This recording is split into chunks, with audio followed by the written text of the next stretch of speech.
जीव समस्त श्रुत ज्ञान को जानता है वो श्रुत केवली कहलाता है, क्योंकि ज्ञान सब आत्मा ही है, इसलिए श्रुत केवली ज्ञानी कहलाता है। बहुत लोग पूछते हैं श्रुत केवली में और केवली में क्या अंतर है, बताइए। श्रुत केवली बड़े होते हैं कि केवली बड़े होते हैं? स्वामी जी कैसे बड़े हो गए?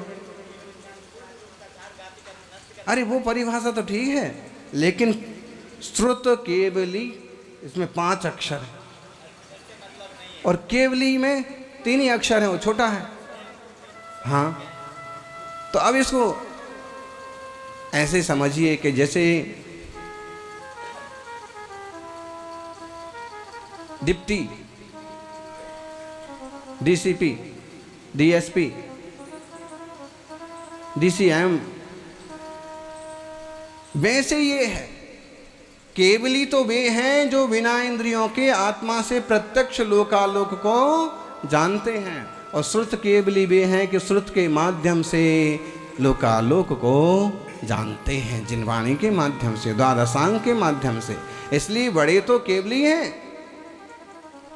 सुद केवलम तुड़ाणम दौण्य विसरिसाणी होन्ति वो हादो सुदनाणम तु परोक्षम पच्चखम केवलम डाणम। नेमिचंद सिद्धांत चक्रवर्ती ने गाथा लिखी अपने गमटसार जीवकांड में। क्या लिखा उन्होंने? श्रुत ज्ञान और केवल ज्ञान दोनों बोले समान है। समान कैसे हो सकते हैं जी? विपुलाचल बोलो पंडित जी, श्रुत ज्ञान और केवल ज्ञान समान कैसे होते हैं? तो उन्होंने फिर समाधान किया कि श्रुत ज्ञान जो केवल ज्ञान है वो तो लोकालोक को साक्षात जानता है, और जो श्रुत ज्ञान है वो शास्त्र के माध्यम से या परोक्ष रूप से लोकालोक को जानता है। लेकिन जानता है, जानन की अपेक्षा समान है, प्रत्यक्ष परोक्ष की अपेक्षा अंतर है। चादवाद केवल ज्ञाने सर्व तत्व प्रकाशने भेदा साक्षात साक्षात क्या वस्तन तमम भवेत।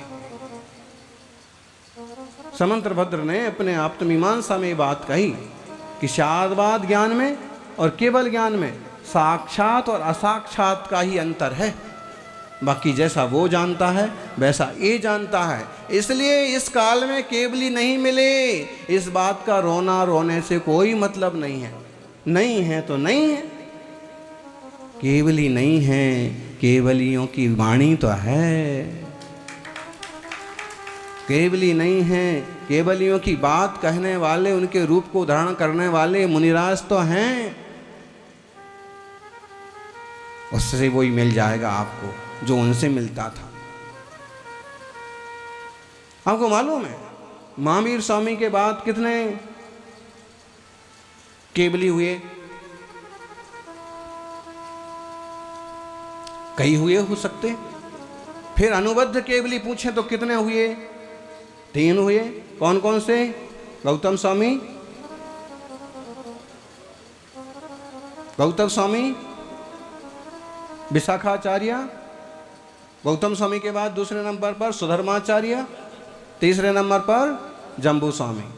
अब पूछे उनके बाद केवल ज्ञानी, तो बोले केवल ज्ञानी अनुबद्ध केवल ज्ञानी हुए कि नहीं हुए, उसके उल्लेख तो नहीं मिलते। अनुबद्ध केवली तो 3 ही मिलते हैं, लेकिन एक श्रीधर केवली का नाम और आता है, और कुंडलपुर में लिखा कि अंतिम केवली थे। तो हो सकता है कि कुछ अंतर से कोई कहीं हुए हों। लेकिन जब श्रुत केवली की इसके बाद कौन, तो बोले 5 श्रुत केवली हुए। कौन कौन से 5 श्रुत केवली हुए?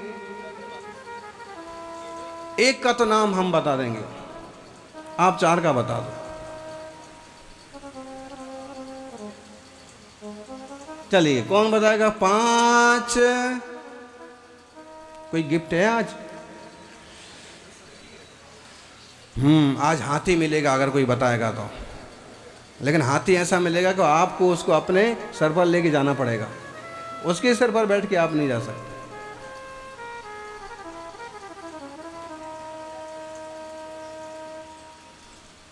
विष्णु, नंदी मित्र, अपराजित, गोवर्धन, भद्रबाहु। ठीक है, श्लोक है। हम बहुत बड़ा इतिहास है। और आप देखिए श्रवण बेलगोल में जो चंद्रगुप्त बसदी है, जो उनके पोते ने बनवाई थी, बिंदुसार बेटा था उनके, और उनने और उनके बेटे ने, वो आज भी है चामुंडराय बसदी के पास में, छोटे पर्वत पर, चंद्रगिरी पहाड़ पर।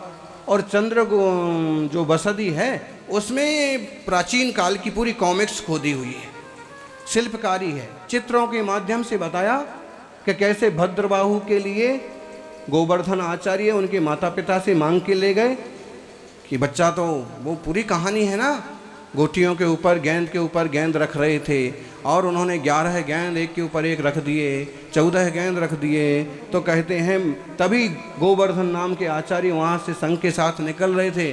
उनने समझ लिया, वो थे निमित्त ज्ञानी, श्रुतकेवली थे, तो ये बच्चा होने वाला श्रुतकेवली है, ये जिन धर्म की ध्वजा को लेके चलेगा। सोम शर्मा नाम के उनके पिता से उन्हें मांग लिया, उनकी माँ से कह दिया कि इसे हम पढ़ाएंगे। तो उन्होंने कहा आप पढ़ाना, लेकिन दीक्षा मत दे देना। तो उन्होंने कहा ठीक है, पढ़ाया, और पढ़ लिख के अत्यंत विद्वान हो गए थोड़े समय में। फिर उन्होंने कहा कि भगवान अब तो हम आपसे दीक्षा लेंगे, दीक्षा दीजिए। दीक्षा दे ही माम। उन्होंने कहा पहले जाओ अपने माता पिता और राजा की आज्ञा लेके आओ। जब अपने नगर में आए तो राजा ने बड़ा स्वागत किया, ऐसा ज्ञानी ध्यानी प्रभावशाली पंडित। माता पिता ने भी, और फिर उनको शादी वगैरह की सारी योजना बताई। उन्होंने कहा ना, हम तो सिर्फ आज्ञा लेने के लिए आए हैं, गुरु ने कहा है इसलिए, वरना हमें किसी से कोई लेना देना। वो पूरी कॉमिक्स, पूरी चित्रकारी पत्थरों पर वहाँ कलाकारों ने उकेरी है। भद्रबाहु बहुत बड़े आचार्य बने। और फिर वो वाला प्रसंग वहाँ घटता है उनके साथ उज्जैन में, पटना में। और पटना में उन्हें मालूम पड़ता है कि कहते हैं एक बार आहारचर्या के लिए जाते हैं, इतना बड़ा संघ, 24,000 साधुओं का संघ, और जिस घर में चर्या को गए कि वहाँ आंगन में झूलता हुआ छोटा सा बच्चा जो शब्द नहीं बोल सकता है, वो पहले तो महाराज जी ने रात में देखा कि 12 फड़ों का भयंकर नाग है, सबको निगल जाना चाहता है। फिर सवेरे आहारचर्या को थोड़ा तो उनके ध्यान में आ गया कि मामला कुछ गड़बड़ है। आहारचर्या को गए तो नन्हा सा बालक आंगन में प्रवेश करे। मुनिराज आंगन तक जा सकते हैं। समझ में आया ज्ञानी, तुम पड़गाहन करो कि ना करो, मुनिराज आंगन तक जा सकते हैं। जरा सी भी इच्छा हो कि आंगन तक मुनिराज आवें, तो कम से कम जब चर्या को निकलते हैं तो अपने दरवाजे खोल लिया करो। यहाँ तो ऐसा ताला मार के रखते हैं कि आंगन में भी ना आ जाए। गृहस्थों का हाल ये है, और ये तो दिल्ली है, क्या करें महाराज। महाराज आए ना आए, चोर आ जाते हैं। तो आंगन तक तो पहुंचे, और छोटा सा बच्चा जो आंगन में ही झूले डाल दिया करते थे, वो कहता है गच्छ गच्छ गच्छ। आचार्य इसलिए सोचने लगते हैं मामला गया। वो कहते हैं कि कति वर्षाणी, 12 वर्षाणी, 12 वर्षाणी। और नन्हे से बच्चे, शब्द नहीं बोल पाने वाले बच्चे के वचन सुनकर के उनने निमित्त ज्ञान लगाया कि मामला क्या है। 12 साल तक दुर्भिक्षा पड़ने वाला है। बिना आहार किए वापिस आ गए, पूरे संघ को इकट्ठा किया।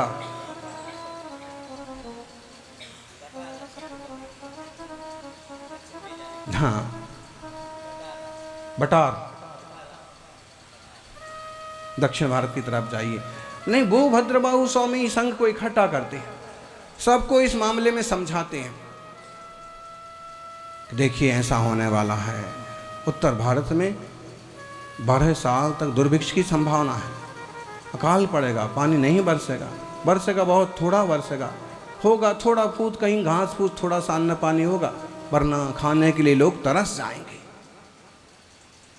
इसलिए हमने निश्चय किया है कि हम दक्षिण की तरफ जाएंगे। चंद्रगुप्त मौर्य उनके शिष्य थे, भक्त थे। शायद उन्होंने संघ का नेतृत्व, संघपतित्व स्वीकार किया, दीक्षा भी ली, सारी बातें हैं। जब वो साधुओं को संबोधन किया तो सब साधुओं को मालूम पड़ गया, समाज में खबर हो गई, सेठ लोग आ गए। महाराज जी आप कैसी बात करते हैं, आप उत्तर भारत छोड़ के कैसे जा सकते हैं? दक्षिण भारत में भी उस समय जैन धर्म का जबरदस्त प्रभाव था, इसलिए तो उस तरफ जाने का, इतना बड़ा संघ लेके जाने का निर्णय किया। 10वीं शताब्दी तक काफी प्रभाव रहा। खूब उपद्रव होने के बाद भी एक ना एक जैन सम्राट दक्षिण में होता रहा। आज भी तमिलनाडु, केरला आदि में बड़ी बड़ी गुफाएं और मंदिर हैं। तो क्या हुआ, चल दिए सेठ लोग मनाने के लिए महाराज जी को। बड़े बड़े महाराज जी ने समझाया, सबने कहा कि महाराज जी यहीं ठहरिए, आपको यहीं ठहरना होगा। मुनिराज भद्रबाहु स्वामी ने कहा कि देखिए दुष्काल भयंकर होगा। उन्होंने कहा उसकी फिक्र मत कीजिए, हमारे बड़े बड़े गोदाम हैं, बड़े बड़े कोठार हैं, हम अरबपति हैं, 84 करोड़ स्वर्ण मुद्राएं हमारे पास हैं, आपको जरा सा भी तकलीफ नहीं होगी। 12 साल तक हम संघ का पालन करने में समर्थ हैं। आचार्य महाराज ने कहा कि आप 12 संघ तक संघ का पालन करने में, संघ की सेवा करने में समर्थ हो सकते हैं, लेकिन दुष्काल भयंकर होगा और इसमें सारी स्थितियां गड़बड़ा जाएंगी, संघ का जीवन दुर्लभ हो जाएगा। ऐसे में आग्रह मत करिए। ध्यान रखना, गुरु के भक्त जो होते, शिष्य जो होते हैं, सृष्टि वर्ग जो होते हैं, वो अपना आग्रह करते हैं, अपना निवेदन करते हैं, अपनी सलाह देते हैं, लेकिन बात अंततः गुरु की मानते हैं। मुनि या गुरु नहीं सेठियों के कहने में चलते हैं। गुरु गुरु हैं, गुरु गाड़ी के ड्राइवर हैं। ड्राइवर सवारियों की बातों में चलेगा तो गाड़ी कहां पहुंचेगी? गुरु को तो गुरुत्व के ढंग से चलना होगा, गाड़ी की ड्राइविंग इस ढंग से करना होगी कि गाड़ी ठीक ठिकाने सही ढंग से पहुंचे, सवारियां सुरक्षित पहुंचे। हो सकता है कोई सवारी को नहीं पसंद है तुम्हारा गाड़ी चलाना, हो सकता है तुम गाड़ी कुछ तेज कुछ धीमी चला रहे हो सकता है सड़क ऊंची नीची है, कोई मन गाली दे रहा है कि कैसा ड्राइवर है, हो सकता है कोई बुद्धिमान है तो सलाह परामर्श देने आ जाए, वो हो सकता है, लेकिन ड्राइविंग कौन करेगा? उसी फिक्र है। खेवटिया नाव चलाने वाले की जिम्मेदारी है। जिन शासन के खेवटिया हैं इस युग में मुनिराज। एक गाड़ी के 2 पहिए हैं, श्रावक और श्रमण, मुनि और सेठी, श्रेष्ठी, श्रावक श्राविकाएं। तो इसमें कहीं भेदभाव पैदा नहीं होना चाहिए, अच्छी बात। लेकिन भद्रबाहु स्वामी ने उनको समझाया, वो हाथ जोड़ते, वो तो विनय करेंगे। अंततः महाराज जी ने कहा कि देखिए संघ दक्षिण की तरफ जाएगा, अवसर रहेंगे तो फिर वापस आएगा, लेकिन अभी संघ का रुकना ठीक नहीं है। उन्होंने और प्रभावशाली साधु थे संघ में, उन सबसे भी निवेदन किया कि आप गुरु महाराज को समझाओ, कुछ नहीं तो आप रुक जाओ। ऐसे करते हैं ना, कुछ नहीं तो 2 महाराज दे दो, कुछ नहीं तो 4 महाराज दे दो, 5 महाराज दे दो। महाराज जी से कुछ साधु ने कहा भी कि आप आज्ञा करें तो हम ठहर जाएं। उन्होंने उनको भी समझाया। अंत में कुछ साधु ऐसे थे कि गुरु आज्ञा का एक तरह से आसाधना करके तब भी थे, आज भी है। उनकी गंभीरता और उनकी भाव भंगिमा समझे बिना उन्होंने फैसला कर लिया कि हम तो यहीं रहेंगे। अभी गुरु महाराज निकले वहां पर, 1-2 साल तो बीते नहीं कि सच में दुर्भिक्ष पड़ा, लाले पड़ गए खाने के। अब दिगंबर संत बाहर जाना मुश्किल हो गया। ऐसे मुद्रा लेके जाते, आहार करके आते तो भूखे प्यासे लोग उनको गालियां देते, पत्थर मारते, खा के आ गए, बैल पेट भर के आ गए, हम भूखे मरे जा रहे। इससे त्रस्त हो गए। और ये कहानी तो यहाँ तक मिलती है कि एक साधु का भुक्खड़ों ने पेट फाड़ दिया और उसमें से जो निकला वो भी खा गए, उसको भी खा गए। भूख बहुत खतरनाक होती है। 8-8 10 दिन भोजन ना मिला, पानी ना मिला। फिर उन्होंने देखा, प्लानिंग की, सेठ लोग आए, बुलाया कि देखिए आप लोगों ने कहा था, हमने गुरु महाराज की बात नहीं मानी। सेठ ने कहा कि फिक्र मत कीजिए, अब जो है सो है, अब तो कुछ बिहार भी नहीं हो सकता, अब आपको यहीं रहना है। तो ऐसा कुछ करिए कि ताकि ऐसा करिए, आप रात को ले जाइएगा, दिन को खा लीजिए। कैसे ले जाएंगे? डिब्बे चालू हो गए, जोलियां चालू हो गई। बहु ये श्राविकाएं उस नग्न रूप को रात में देखती, घर की तरफ आता हुआ देखती, डरने लगी। ऐसी भयंकर घटनाएं घट गई कि जैसे भूत आ गया। अब रूखे सूखे कंगले हड्डियां निकले वाले साधु रात में से निकल पड़े तो दीपक की रोशनी में। और उस घटना से सेठ फिर पहुंचे कि महाराज आपके रूप को देख के लोग डर जाते हैं, बहुओं का ये हाल हो गया, बेटियों का बुखार आ गया,